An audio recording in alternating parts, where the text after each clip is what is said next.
Bonjour, bienvenue sur Jésus veut te guérir, c'est encore Evelyne. Que la paix du Seigneur repose sur en abondance. Dans le cadre de cette vidéo, je vais parler de la repentance dans la vie du chrétien. Donc, mon titre est intitulé « Le cœur repentant est un sacrifice agréable au Seigneur ». Nous savons tous que la repentance, c'est l'action de confesser ses péchés à Dieu dans le but d'obtenir miséricorde. Cependant, celle-ci doit être accompagnée d'une intention et d'une attitude d'humilité profonde démontrant notre regret face au péché confessé et le désir de ne plus recommencer. L'évangile prêché de nos jours a pour seul et unique fondement la crucifixion et la résurrection de Jésus-Christ de Nazareth, notre Sauveur Seigneur, qui s'est offert comme sacrifice à la croix pour nous racheter de nos péchés. Donc il est mort à la croix pour nous concilier avec Dieu. En effet, il a été crucifié à notre place, il a été brisé pour nos iniquités et c'est par son sang versé que tous nos péchés sont effacés, c'est-à-dire nos péchés passés, présents et futurs. C'est la raison pour laquelle il est dit dans la parole qu'il est l'agneau immolé qui ôte le péché du monde. Non pas son sacrifice, le Seigneur a ôté le péché de nos vies dès que nous l'avons confessé comme notre Sauveur et Seigneur en nous repentant sincèrement de nos péchés. Et une fois cette confession faite, nous entamons une marche qu'on pourrait appeler la marche chrétienne. Et durant cette marche, la repentance doit toujours être au cœur de nos vies. Car bien que le Saint-Esprit nous ait été donné, nous sommes toujours en cours de transformation où nos pensées doivent être renouvelées afin que nous dépouillions des œuvres de la chair et que nous portons des fruits dignes de repentance et que nous rebutons des fruits justement de lumière, le fruit de l'esprit, les fruits de justice, de bonté, de piété. Et vu que nous sommes encore dans des corps charnels, même si nous sommes des esprits, nous vivons encore dans des corps physiques, c'est-à-dire des corps charnels, le Seigneur savait que cette marche ne serait pas très évidente. Donc, il savait qu'il pourrait arriver que de manière involontaire, que nous péchions contre lui. Et pour cela, il avait déjà rendu disponible le sang de l'agneau pour nous laver de tous nos péchés si nous nous repentons sincèrement en les confessant au Seigneur. D'où le verset de 1 Jean 1,9 qui dit ceci: si nous confessons nos péchés, il est juste et bon pour nous les pardonner et pour nous purifier de toute iniquité. Donc nous pouvons le lire ensemble. Le passage c'est dans 1 Jean 1, verset, je vais lire de 7 jusqu'à 10, avec le 9, donc de 7 jusqu'à 10, pour que nous puissions bien saisir le contexte dans lequel le verset est écrit. Donc je vais le lire. Mais si nous marchons dans la lumière, comme Dieu est dans la lumière, nous sommes en communion les uns avec les autres. Et le sang de son Fils Jésus-Christ nous purifie de tout péché. Si nous disons que nous n'avons point de péché, nous nous égarons nous-mêmes et la vérité n'est point en nous. Si nous confessons nos péchés, il est fidèle et juste pour nous les pardonner et pour nous purifier de toute injustice. Et si nous disons que nous n'avons point de péché, nous le faisons menteur et sa parole n'est point en nous. Amen. Donc, nous voyons bien que le Seigneur avait déjà prévu tout à l'avance. Donc, en tant qu'enfants de Dieu, si nous marchons dans la lumière, c'est-à-dire si nous sommes soumis à la parole de Dieu, si nous pratiquons quotidiennement la parole de Dieu dans nos vies, nous sommes en communion avec le Père, avec le Saint-Esprit. Et s'il arrive que pour X ou Y raison, nous commettions un péché, le sang de Jésus-Christ nous purifie de tout péché. Parce que nous ne sommes pas saints, oui, nous sommes saints, oui, on va dire par la foi, mais en réalité, nous sommes encore dans un processus de transformation et nous vivons encore dans des corps charnels. Donc Dieu comprend cela. Et c'est vraiment important que nous saisissions cela. Nous sommes des saints, oui, de la parole, mais nous devons comprendre que nous sommes toujours dans le processus de sanctification progressive et que nous ne sommes pas parfaits. Nul n'est parfait, il n'y a que Dieu qui est parfait. C'est la raison pour laquelle c'est dit que si quelqu'un dit qu'il n'est pas commis de péché, il est un menteur en fait, parce que la parole de Dieu n'est pas en lui. Parce que quand nous dans la parole de Dieu, nous rendons compte tous les jours nos faiblesses face à la parole de Dieu, face à ses exigences, et nous rendons compte que nous avons vraiment besoin de sa grâce, de son pardon au quotidien pour être capable d'avancer, car de manière inconsciente, on commet toujours un ou deux péchés, ça et là. Donc, c'est vraiment important de comprendre que nous ne sommes pas parfaits. Il n'y a personne qui est parfait. Dieu seul est parfait et que nous sommes tous en chemin pour tendre justement vers cette perfection. Donc, c'est la raison pour laquelle le Seigneur, sa préscience, avait déjà prévu tout cela. Mais nous devons comprendre qu'il est important cependant de vraiment confesser nos péchés au Seigneur. Nous devons comprendre que la vie chrétienne, elle n'est pas évidente, c'est vrai. Il y a beaucoup de difficultés, beaucoup de choses. Mais Dieu, dans sa grâce, nous a donné vraiment tout ce dont nous avons besoin pour pouvoir dominer sur le péché. Parce qu'une des œuvres à la croix de Golgotha, l'un des premiers bénéfices de la croix, c'est vraiment la victoire sur le péché. Et le Seigneur, par son Esprit Saint, peut nous rendre capables d'avoir la victoire sur tout péché de notre vie si nous allons à lui et que nous demandons vraiment avec humilité de nous aider. Cependant, je te fais une différence entre commettre un péché de manière involontaire et pratiquer le péché. Donc, je vais m'expliquer. Commettre un péché de manière involontaire, c'est-à-dire on marche avec le Seigneur, on fait des efforts vraiment tous les jours de ne pas le blesser, que ce soit en parole, en pensant, en acte. On fait des efforts de vraiment marcher dans la parole. Mais il peut arriver que pour X raison, on tombe dans le péché, on se confesse. Mais pratiquer le péché, c'est très différent. C'est vraiment quelque chose qu'on fait tous les jours. Nous savons très bien que Dieu n'aime pas cette chose-là. Mais nous y prenons un plaisir. On le fait tout le temps et on est insouciant. Donc ça ne dérange pas du tout. Ça, c'est pratiquer le péché. Nous savons très bien qu'un enfant de Dieu ne pratique pas le péché. C'est que la parole, c'est dans 1 Jean 2, je pense, Dieu était très clair dessus. Un enfant qui est né de Dieu ne pratique pas le péché. Mais celui qui pratique le péché est né du diable, donc on peut perdre le diable. Donc la repentance, en fait, doit être constamment au cœur de nos vies, peu importe le péché commis. Nous devons être prompts à nous repentir devant le Seigneur et ne pas laisser les choses traîner. Surtout que nous savons que le péché nous sépare de Dieu et donne l'accès à l'ennemi dans nos vies. C'est, par exemple, c'est écrit dans Ephésiens 4, si vous mettez en colère, ne vous couchez pas sur la colère, ne donnez pas accès à l'ennemi. Oui, parce qu'effectivement, lorsque nous sommes dans le péché, nous donnons un accès à l'ennemi qui peut entrer bien détruire nos vies. Donc, c'est important de vraiment veiller à garder les portes fermées dans nos vies, des portes spirituelles fermées, justement, je parle, pour ne pas donner accès, quelconque accès à l'ennemi. Donc, aussitôt qu'un enfant de Dieu réalise qu'il a péché contre le Seigneur, il faut immédiatement demander pardon au Seigneur et fermer les portes qui ont été ouvertes. Et cela fera rapidement afin de retrouver sa communion avec le Seigneur. Car nous savons très bien que le péché aussi brise notre communion avec le Seigneur. Et c'est important que cette communion soit restaurée le plus rapidement possible. Donc, si par exemple il arrive que tu commets un péché, tu peux être au travail le matin, il est comme 8 heures, tu te rends compte que tu as peut-être commis un péché. Il faut attendre quand tu entres le soir à la maison, vers 18h, vers 19h, pour te repentir. Aussitôt que le Saint-Esprit te fait réaliser que tu as péché contre Dieu, c'est mieux de te confesser rapidement. Le Seigneur, il est en toi, il est autour de toi, il t'entend.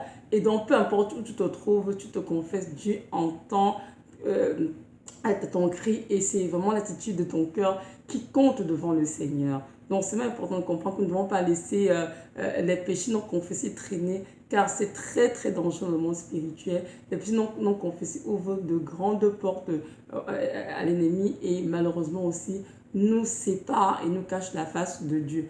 Donc, on le lit d'ailleurs dans Ésaïe 59, versets 1 à 3. Ésaïe 59, versets 1 à 3. Donc, Ésaïe 59. Verset 1 à 3. Un moment, ce sera pas mal. Donc, Ésaïe 59, verset 1 à 3 dit ceci. Voici la main de Yahweh n'est pas trop courte pour sauver, ni son oreille trop pesante pour entendre. Mais ce sont vos iniquités qui mettent une séparation entre vous et votre Dieu. Ce sont vos péchés qui vous cachent sa face afin qu'il ne vous entende point. Car vos mains sont souillées de sang et vos doigts d'iniquité. Vos lèvres profèrent le mensonge et votre langue déclare la perversité. Amen. Donc nous voyons bien dans ce texte que oui, nos péchés cachent la face de Yahweh. Ils ne pourront pas avoir accès à lui si ces péchés ne sont pas confessés. Donc c'est vraiment important de confesser ses péchés rapidement afin de restaurer la communion avec le Seigneur dans les plus brefs délais. Donc c'est ça. La repentance aussi doit se faire de manière recevable par le Seigneur.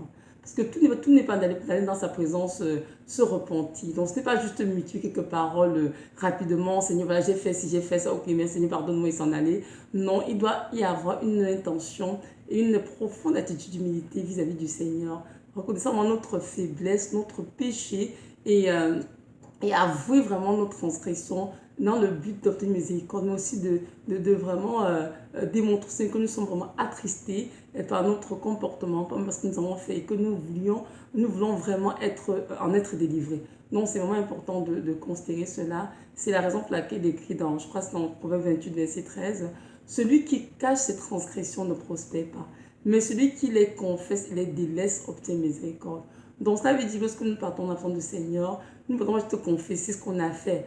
Nous pouvons confesser et en même temps donnons de l'aide pour délaisser ces péchés. C'est là où nous donnons miséricorde. Parce que si nous vivons une vie chrétienne, nous péchons tous les jours, on passe confesser, c'est rendu comme un petit rituel, mais il n'y a aucune prise de conscience. Nous comprenons bien que ça, c'est une attitude qui déshonore le Seigneur. Il attriste beaucoup. Parce qu'il voudrait que nous comprenions que même si il est lent à la colère, riche en bonté, que la parole et tout, il n'en est pas moins que nous devons quand même le respecter, l'honorer et vivre dans la crainte de l'Éternel. Et si nous vivons dans la crainte de l'Éternel, nous devons évidemment avoir vraiment de la haine pour le péché. Donc lorsque nous avons le Seigneur, nous devons réaliser, petit 1, nous devons pécher contre lui.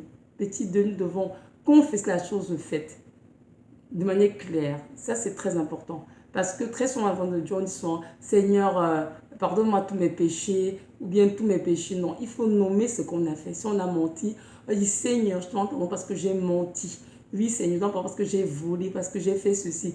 Il faut mentionner clairement la chose, parce que nous comprenons qu'il y a un grand pouvoir dans la confession. Parce que nous confessons ces choses, en même temps, Dieu les entend et il est haut de nos vies. Nous devons comprendre que si nous devons confesser nos péchés, ce n'est pas parce que Dieu n'est pas au courant que nous avons péché. Il voit tout. Il a planté l'œil, il voit tout. Il a planté l'oreille, il entend tout. Donc, il a été là quand on a commis ce péché. Il a bien vu cela. Donc, mais tout ce qu'il veut, par la confession, que nous réalisions que nous avons péché contre lui, que nous puissions nommer ce que nous avons fait par notre propre bouche, afin vraiment qu'il puisse ôter cela de nos vies. Donc c'est vraiment de confesser la chose faite et aussi d'éviter d'aller devant le Seigneur, commencer à accuser un tel Seigneur, j'ai fait ceci à cause de ma femme, de mon époux, c'est à cause de tel soeur ou tel frère, c'est à cause de ma mère, de mon père que j'ai fait. Non, il faut laisser le monde tranquille et juste dire Seigneur, je reconnais que moi, Evelyne, j'ai péché contre toi Seigneur, j'ai menti, demande pardon. Donc c'est vraiment important d'avoir vraiment une attitude aussi intègre lorsqu'on confesse ses péchés, non venir dans le Seigneur accuser les autres.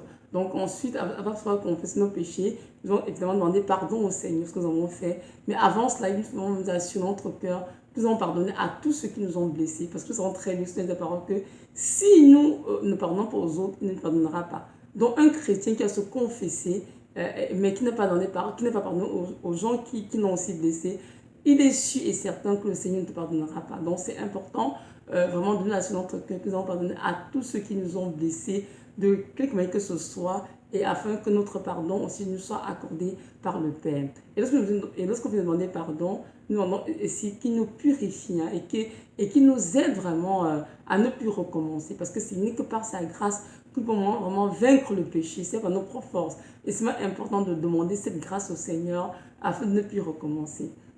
Et il faut aussi noter qu'il est important de demander au Seigneur de nous aider à chasser tous les démons entrés à cause du péché. Et puis toutes les portes qui ont été ouvertes de manière spirituelle, je veux parler. Parce que c'est sûr que lorsque nous commettons un péché, qu'on ne se trompe pas. Même si avec nos yeux physiques, on ne voit rien. La réalité, c'est que beaucoup d'esprits maléfiques rentrent passer pour les chercher à détruire nos âmes.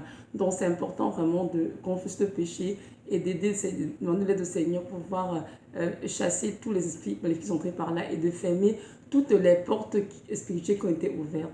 Donc la repentance ne doit pas être juste quelques vaines paroles, mais l'intention, vraiment l'attitude sont très importantes du Seigneur. On doit confesser ce qu'on a fait avec l'intention de ne plus refaire la même chose, avec une attitude de regret, de dégoût face à ce que nous avons fait. Et dès lors, on fait des efforts vraiment avec du Saint-Esprit pour ne plus recommencer et éviter de se mettre dans les situations qui pourraient nous pousser à pécher contre le Seigneur. Et même si on refait la même chose, il faut toujours courir vers Dieu pour demander de l'aide afin d'être délivré. Il ne faut jamais fuir de Dieu en disant « Oh, c'est trop grave, Seigneur, j'ai confessé ce mensonge hier, ça fait 4 jours encore pour le mensonge, Seigneur, ou bien peu importe le vol, je vais encore faire la même chose, Seigneur. Oh, je n'ose pas approcher de toi parce que je pense que tu vas me pardonner. » Non, ça c'est même pied de Satan. Il faut toujours aller vers le Seigneur. Parce que de toutes les façons, il n'y a que Dieu qui peut te sauver ou me sauver. Donc, fuir Dieu n'est pas la solution. Au contraire, plus tu fuis le Seigneur, plus Satan va te tenir lié avec ses péchés pour rien. Le mieux va aller devant le Seigneur, pleurer dans sa présence, fais comprendre combien tu regrettes et combien tu aimerais être délivré de ses péchés. Et je sais que le Seigneur, dans sa grâce, il va le faire parce que Dieu, lui, il sait que le péché est très dommageable pour lui. Il attriste pour nous, pardon. Il attriste beaucoup. Donc le Seigneur est un Dieu qui a de la haine pour le péché. Il ne peut pas laisser ses enfants être en captivité de quoi que ce soit. Donc nous allons à Dieu avec naturellement d'humilité. Même si on a péché une fois, si on a répété la même chose, juste crier, Seigneur, je t'en prie, délivre-moi de ce péché. Je ne veux plus le refaire dans ma vie. Je sais que le Seigneur est fidèle pour l'accomplir. Il ne faut pas écouter Satan qui trompe beaucoup de personnes en leur faisant croire que Dieu ne peut plus les pardonner, c'est fini pour eux, qu'ils ont commis le même péché peut-être 2, 3, 4 fois, c'est fini, c'est la fin du monde.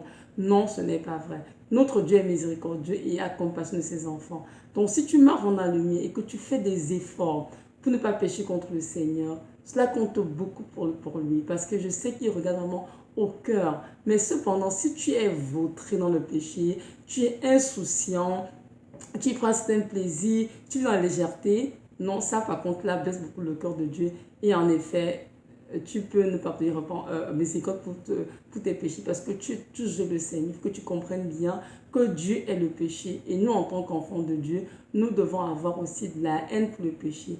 Il est dit dans Habakkuk 1 verset 13 que ses yeux sont trop purs pour voir le mal. Oh mon Dieu, oui, le Seigneur, s'ils sont trop purs pour voir le mal, le péché. Donc nous devons poser le même regard que notre Seigneur sur le péché, surtout mal, et vraiment faire attention de ne pas blesser son cœur. Nous allons lire dans la parole un texte qui parle d'un homme de Dieu qui a péché contre le Seigneur, mais que Dieu a pardonné, parce qu'il avait vraiment un cœur repentant. Et ce texte se trouve dans le livre de Somme, Somme 51. C'est ça, le Somme 51. Donc, ça parle du roi David. Donc, nous allons les lire jusqu'à, je pense, au verset, je dirais, 18. Donc, par là, c'était assez long, mais je vais quand même le lire, c'est important que nous le lisons et tout. Donc, c'est écrit ceci, Somme de David au chef des chantres. Lorsque Nathan, le prophète, vint à lui après que David fut allé vers Bathsheba, « Ô Dieu, aie pitié de moi dans ta bonté, sans ta miséricorde, efface mes transgressions. Lave-moi parfaitement de mon iniquité et purifie-moi de mon péché, car je reconnais mes transgressions et mon péché est continuellement devant moi. J'ai péché contre toi seul, et j'ai fait ce qui déplaît à tes yeux, en sorte que tu seras juste dans ta sentence, sans reproche dans ton jugement. Voici, je suis né dans l'iniquité, et ma mère m'a conçu dans le péché. Mais tu prends plaisir à la vérité au fond de mon cœur, et tu me fais connaître la sagesse au-dedans de moi. Purifie-moi de mon péché avec l'hypsose, et je serai pur. Lave-moi et je serai plus blanc que la neige. Fais-moi entendre la joie de l'allégresse, et les eaux que tu as brisées se réjouiront. Détourne ta face de mes péchés et efface toutes mes iniquités. Ô Dieu, crée en moi un cœur pur et renouvelle en moi un esprit ferme, un esprit bien disposé. Ne me rejette pas loin de ta face et ne m'ôte pas ton Esprit Saint. Rends-moi la joie de ton salut et qu'un esprit bien disposé me soutienne. Amen. J'enseignerai tes voies aux transgresseurs et les pécheurs reviendront à toi. Ô Dieu, Dieu de mon salut, délivre-moi de tant de sang et ma langue chantera hautement ta justice. Seigneur, ouvre mes lèvres et ma bouche annoncera ta louange. Car tu ne prends point plaisir au sacrifice, autrement je t'en donnerai. L'holocauste ne t'est point agréable. Les sacrifices à Dieu, c'est un esprit brisé. Ô Dieu, tu ne me brises point un cœur brisé et contré. Amen. Donc nous voyons bien que le texte était un texte vraiment de repentance. Nous savons tout ce que le roi David a commis l'adultère lorsqu'il allait chez Bathsheba, qui était la femme d'Uri. Il a commis l'adultère avec elle. Parce que lorsqu'elle est tombée enceinte, il a aussi fait tuer son mari. Il a commis un deuxième péché qui était un meurtre. Et lorsque le prophète Nathan est venu vers lui, il lui a parlé. Aussitôt, David au début pensait qu'il parlait d'une tierce personne, mais lorsque le prophète Nathan a dit c'est toi qui a fait ce péché, aussitôt David a reconnu ses péchés. Il était profondément affligé. Et lorsque nous avons le texte, on sentit vraiment, c'est un cœur affligé qui est en train de parler à Dieu, un cœur qui reconnaît, oui Seigneur, j'ai vraiment péché contre toi, j'ai fait ce qui m'est à tes yeux, et je suis vraiment désolée, Seigneur. Comment dirais-je, du dégoût parce que j'ai du regret pour ce que j'ai fait. Donc, nous voyons bien dans ce texte que durant la repentance, il y a vraiment plusieurs étapes. Comme je disais à la petite, reconnaître le péché commis et éprouver vraiment du regret, une tristesse profonde que nous avons fait, le confesser à Dieu et nommer vraiment ce que nous avons fait dans le Seigneur. Demander ensuite à Dieu, hein, verset 9, par exemple, de nous purifier avec son sang et de nous délivrer de tout péché. Oui, c'est important. Quand nous devons comprendre que lorsque, lorsque nous péchons, malheureusement notre âme est endommagée et nous avons besoin d'être vraiment purifié, guéri par le Seigneur. Et au verset 12, il a dit crée-moi un cœur pur et reviens mon esprit bien disposé. Donc c'est important que lorsque Dieu nous pardonne, qu'il nous lave dans son sang, mais qu'il crée un cœur pur, un esprit disposé à ne plus recommencer justement le péché contre lui. Parce que c'est important vraiment de saisir que la repentance n'est pas une confession de parole, mais vraiment une attitude de vouloir vraiment s'améliorer, de vouloir sortir de ce péché. Donc après la repentance, Dieu nous pardonne, il nous purifie des dommages causés par le péché et il nous restaure, il nous guérit, il nous restaure. C'est donc pourquoi c'est écrit, je crois que c'est dans un chronique, je crois que c'est si je ne me trompe pas, si mon peuple, ce qui est invoqué mon nom, s'humilie, prie et cherche ma face, je lui pardonnerai son péché, je le guérirai, je le restaurerai. Oui, lorsqu'il y a péché quelque part, Dieu a tout besoin de guérison et de restauration parce que le péché endommage beaucoup les âmes des enfants de Dieu, mais ils ne le savent pas. Parfois, on pense que la conférence est juste une question de réciter nos péchés comme l'Église catholique et puis s'en aller. Non, c'est bien plus que cela. Il ne faut pas sous-estimer l'action démoniaque derrière le péché. Derrière chaque péché, les démons qui sont derrière. Lorsque nous les commettons, malheureusement, nous ouvrons des portes à ces démons qui viennent dans nos vies détruire comme d'habitude et non construire. Donc les stades de purification et de restauration par le Seigneur sont très importantes. Et tout ceci, il doit être accompagné vraiment par un esprit brisé, contrit. C'est-à-dire l'état d'un cœur qui souffre pour avoir blessé le Seigneur, un cœur affligé. Et c'est un sacrifice en effet agréable à Dieu. Et c'est justement pourquoi le roi David appelait l'homme sur le cœur de Dieu, parce que c'était un homme vraiment très proche du Seigneur. Il avait une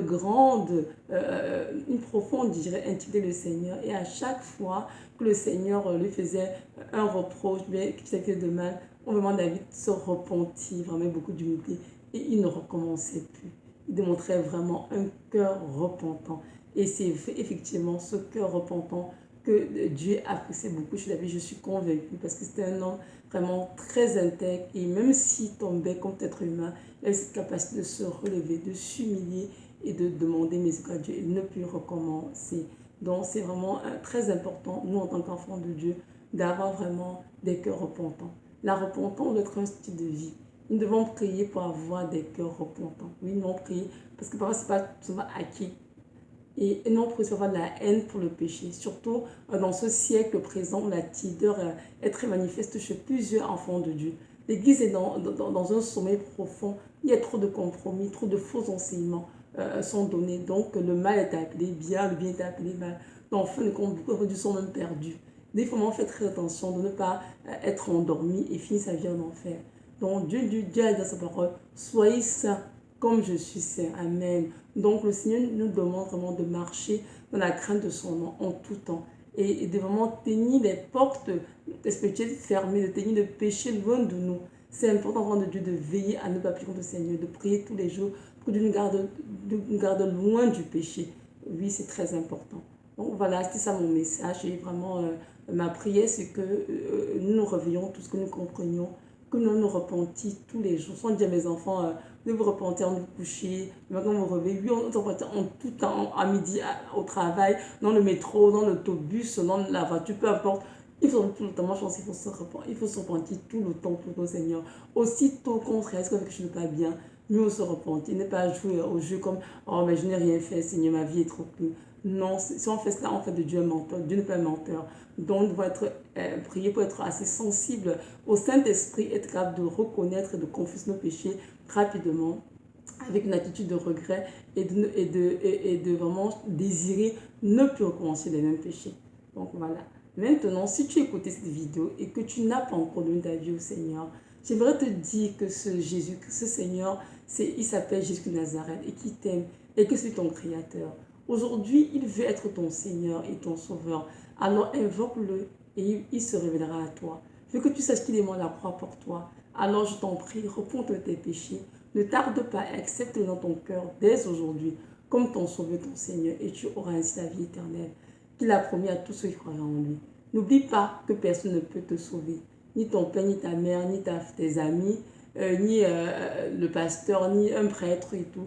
Mais Jésus-Christ est le seul chemin, la vérité et la vie. Donc si tu vas à lui, tu auras assurément le repos pour ton âme. Soyez richement bénis et offrons à Dieu sans cesse un sacrifice agréable, celui d'un cœur repentant et marchant dans la crainte de son nom tous les jours de nos vies. Amen.